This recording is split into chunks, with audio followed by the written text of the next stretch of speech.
Puji Tuhan, haleluya. Syukur kepada Tuhan, kembali lagi kita bersama-sama mau diisi oleh renungan firman Tuhan. Dan biarlah renungan pada hari ini bisa menjadi berkat bagi kita semua. Dan tentunya kita juga bisa menjadi berkat bagi banyak orang. Puji Tuhan. Judul renungan pada hari ini adalah Anak Kuat. Terambil dalam Yohanes pasal yang pertama ayat yang ke-12, demikian firman Tuhan. Tetapi semua orang yang menerimanya diberinya kuasa supaya menjadi anak-anak Allah, yaitu mereka yang percaya dalam namanya. Puji Tuhan. Seperti judul renungan firman Tuhan hari ini adalah anak kuat. Lantas bagaimana caranya menjadi anak Tuhan, anak rohani yang kuat? Kita akan menjadi kuat ketika kita mengenal kasih Tuhan. Ya, sebagai Bapa yang baik, Tuhan itu tidak pernah dan tidak akan pernah meninggalkan kita. Amin. Jadi janganlah merasa kehidupan kita ini sepi atau kita merasa kesepian, sebab kita adalah anak yang dikasihi Tuhan. Maka daripada itu kita bisa kuat kalau kita kenal dulu kasih Tuhan itu seperti apa. Karena orang yang merasa kesepian pasti mereka juga merasa lemah. Tapi di sini Tuhan mengajarkan bahwa kita adalah anak-anak yang dikasihi oleh Tuhan. Maka daripada itu, hal yang pertama ini juga bisa menjadi kekuatan bagi kita. Dan tentunya setiap proses dan gesekan masalah dalam hidup kita memang tidaklah mudah. Ya, saya yakin kita punya masalah dan proses dalam kehidupan kita masing-masing berbeda. Dan tentunya itu tidak mudah untuk kita hadapi. Namun jika kita setia di dalam Tuhan, kita akan menjadi anak Tuhan, anak rohani yang kuat. Puji Tuhan. Maka dari itu hal yang pertama dari arti menjadi anak yang kuat adalah menjadi prajurit rohani. Menjadi seorang prajurit berarti berani untuk membayar harga. Ada harga yang harus kita bayar. Kita juga harus rela melepaskan agenda pribadi demi mengerjakan kehendaknya. Seperti prajurit dalam dunia, mereka rela melepaskan hak mereka, agenda pribadi mereka, bahkan bersama keluarga mereka demi mengerjakan tugas mereka. Nah, kita juga sebagai prajuritnya Tuhan, prajurit rohani ini, kita pun harus rela untuk membayar harga. Ada harga yang harus kita bayar, harga apa?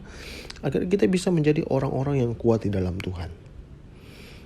Kita harus rela melepaskan agenda pribadi demi mengerjakan kehendaknya Tuhan. Dan tentunya ini sangat sulit untuk kita lakukan. Tapi saya yakin percaya kita bisa. Karena kenapa? Ketika kita mampu untuk melakukan hal ini, kita bisa disebut anak-anak yang kuat. Anak-anak yang beda tentunya. Anak-anak rohani yang kuat. Maka daripada itu hal yang pertama menjadi prajurit rohani. Yang kedua adalah menjadi olahragawan rohani. Ya, puji Tuhan. Milikilah fokus untuk menang dan menggenapi rencana Tuhan. Seorang atlet rohani akan terus melatih diri sampai mendapatkan mahkota kehidupan. Saya yakin percaya kita semua pernah merasakan yang namanya olahraga. Ya, kita pernah melakukan hal tersebut, tapi dalam hal ini menjadi olahragawan rohani adalah seorang yang benar-benar fokus di dalam dunia olahraga. Ya, kita tahu bersama ketika mereka fokus dalam mengerjakan tugas mereka menjadi olahragawan, pasti mereka akan terus berlatih. Mereka akan tetap terus mendisiplinkan diri mereka untuk berlatih. Dan tentunya ketika mereka masuk dalam sebuah perlombaan olahraga, pasti mereka akan fokus kepada kemenangan. Nah, di sini juga Tuhan ingin mengajarkan kita untuk menjadi anak yang kuat. Kita pun harus menggambarkan diri kita sebagai olahragawan. Agar apa? Agar kita fokus juga pada apa yang kita kerjakan. Dan lebih daripada itu, kita fokus kepada kemenangan kita dalam perlombaan. Ini yang ingin Tuhan taruh, yang ingin Tuhan ajarkan bagi kita. Agar apa? Kita terus melatih diri kita. Agar apa? Diri kita kuat, mental kita kuat, tubuh kita kuat. untuk mencapai kemenangan yang telah Tuhan sediakan bagi kita di depan. Yang ketiga adalah menjadi petani rohani. Nah, perhatikanlah benih yang kita tabur. Sebab benih menentukan tuaian. Jika kita sudah menabur dengan baik, maka nantikanlah janji Tuhan dengan tekun.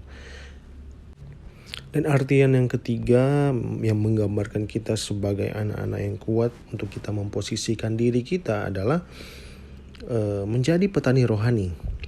Nah, perhatikanlah benih yang kita tabur, sebab benih menentukan tuaian.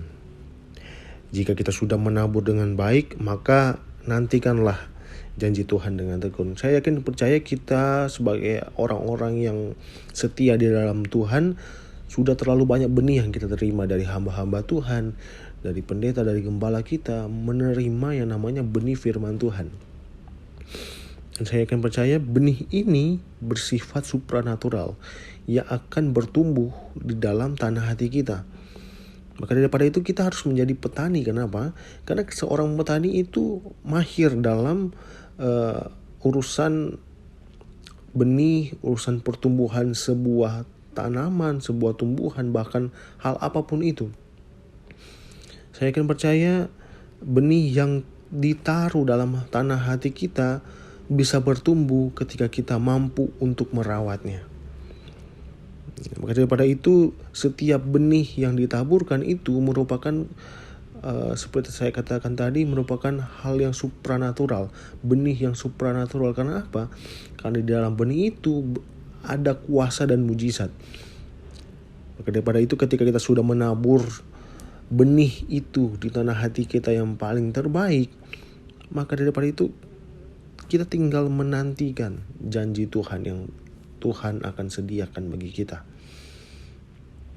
Maka daripada itu, 3 gambaran ini bisa membuat kita menjadi anak yang kuat, anak rohani yang kuat. Yang pertama adalah kita harus menjadikan diri kita seperti seorang prajurit. Yang kedua adalah menjadi olahragawan. Yang ketiga, kita harus memposisikan diri kita sebagai seorang petani.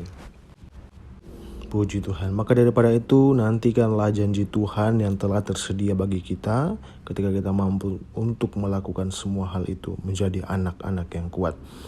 Puji Tuhan, mari kita berdoa. Bapa, kami bersyukur untuk firman Tuhan dan renungan firman Tuhan yang Tuhan telah taruh bagi kami pada hari ini. Kami akan percaya ada hal yang baru yang Tuhan ingin taruh bagi kami. Dan biarlah berkat firman Tuhan ini bisa menjadi berkat juga bagi banyak orang.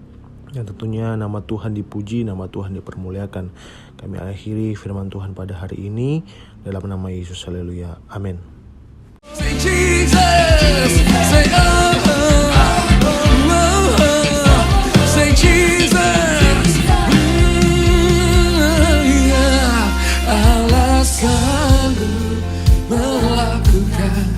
Segala perkara dulu, sekarang dan selamanya, kuasanya tidak berubah. Allah sanggup melakukan segala perkara dulu, sekarang dan selamanya, kuasanya tak berubah.